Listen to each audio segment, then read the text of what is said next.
অধিকাংশ মানুষই নুডলসের এই রেসিপিটি জানে না। বাচ্চাদের টিফিনে দিলে তো টিফিন বক্স খালি করে আসবেই, বড়দেরও অনেক পছন্দের। তাছাড়া বৃষ্টি ভেজা বিকালে চায়ের আড্ডা জমাতে এর থেকে ভালো নাস্তা হতেই পারে না। পুরো ভিডিও দেখতে থাকেন, ইনশাল্লাহ আপনাদেরও ভালো লাগবে।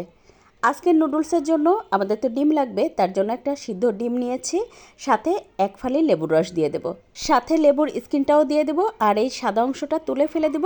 শুধুমাত্র সবুজ অংশটা দিয়ে করব, এতে করে ঘ্রাণটা অসম্ভব ভালো আসে।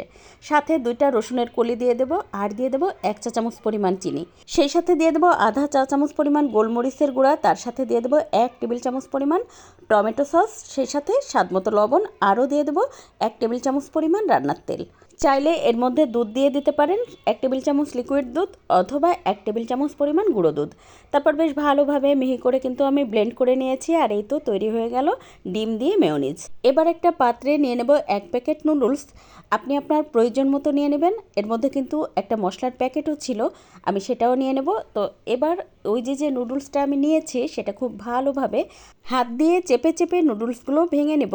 একদম গুঁড়ো করা লাগবে না, এই যে দেখতে পাচ্ছেন ঠিক এরকম করে ভেঙে নিতে হবে। তো আমি কিন্তু সবগুলো বেশ ভালোভাবে একইভাবে ভেঙে নিচ্ছি। আর ওই যে 1 প্যাকেট মশলা ছিল সেটাও আমি দিয়ে দিলাম এর মধ্যে, দিয়ে একটু নেড়ে মিশিয়ে দেব। এবার এর মধ্যে দিয়ে দেব বেশ খানিকটা পরিমাণ ধনেপাতা কুচি, আর এটা একেবারেই অপশনাল। আপনার যদি হাতের কাছে এই ধনেপাতা কুচিটা থাকে দিয়ে দেবেন, দিলে বেশ ভালো টেস্ট আসে। সাথে দিয়ে দেব একটা ডিম ভেঙে। এবার সব কিছু খুব ভালোভাবে নেড়ে মিশিয়ে নেব। এভাবে যদি নুডলস দিয়ে এই রেসিপিটি করা হয়, খেতে এত মজা হয়। রেগুলার একইভাবে নুডলস না করে একটু ভিন্নভাবে করে দেখবেন, বাড়ির সবাই অনেক পছন্দ করে খাবে। এই পর্যায়ে দিয়ে দেবো 1 টেবিল চামচ পরিমাণ কর্নফ্লাওয়ার, চাইলে কিন্তু আপনি এখানে বেসনও দিয়ে দিতে পারেন। তারপরে আরও একটু নেড়ে মিশিয়ে দেবো, এতে করে বাইন্ডিংটা খুব সুন্দর হয়। সাথে দিয়ে দেবো ওই যে আগে থেকে যে ডিমের মেয়োনিজ করে রেখেছিলাম না, সেখান থেকে 2 টেবিল চামচ পরিমাণ। মেয়োনিজটা দেওয়ার কারণে এটা খেতে এত অপূর্ব স্বাদের হয়।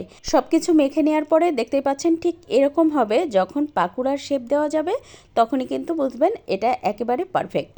এবার চুলায় একটা প্যানে তেল গরম করে নেব। তারপরে তেলটা বেশ ভালোভাবে গরম হয়ে গেলে এর মধ্যে আমি আমার পছন্দ মতো পাতলা পাতলা করে পাকুড়ার শেপে সবগুলো ভেজে নেব। এটা ভাজতে তো খুব বেশি তেলের দরকার হয় না, আপনি চাইলে কিন্তু অল্প তেলেও এটা ভেজে নিতে পারেন। 4-5 মিনিট একটা সাইড হয়ে যাওয়ার পরে তারপর কিন্তু আমি উল্টে দিচ্ছি, আর এই পর্যায়ে কিন্তু চুলার আঁচ একেবারে মিডিয়াম লো করে ভাজতে হবে, তা না হলে কিন্তু ডিম দেওয়া তো, তাই কিন্তু সহজে কালারটা চলে আসবে আর ভাজাটা কিন্তু সহজে হবে না।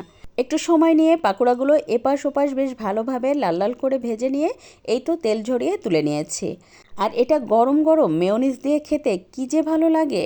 আজকের ভিডিও ভালো লাগলে আপনি শেয়ার করে রেখে দিতে পারেন আপনার টাইমলাইনে, তাহলে আপনার পরিচিত অন্য কারোরও উপকার হতে পারে। আর আপনি যখন এটা তৈরি করবেন তখন কিন্তু একবার হলেও দেখে নিতে পারবেন। আর একটা লাইক দিয়ে পেজ ফলো করে পাশে থাকবেন। আজ এ পর্যন্ত, কাল আবার নতুন কোনো ভিডিও নিয়ে দেখা হবে ইনশাল্লাহ। সে পর্যন্ত সবাই ভালো থাকবেন, সুস্থ থাকবেন। আল্লাহ হাফেজ।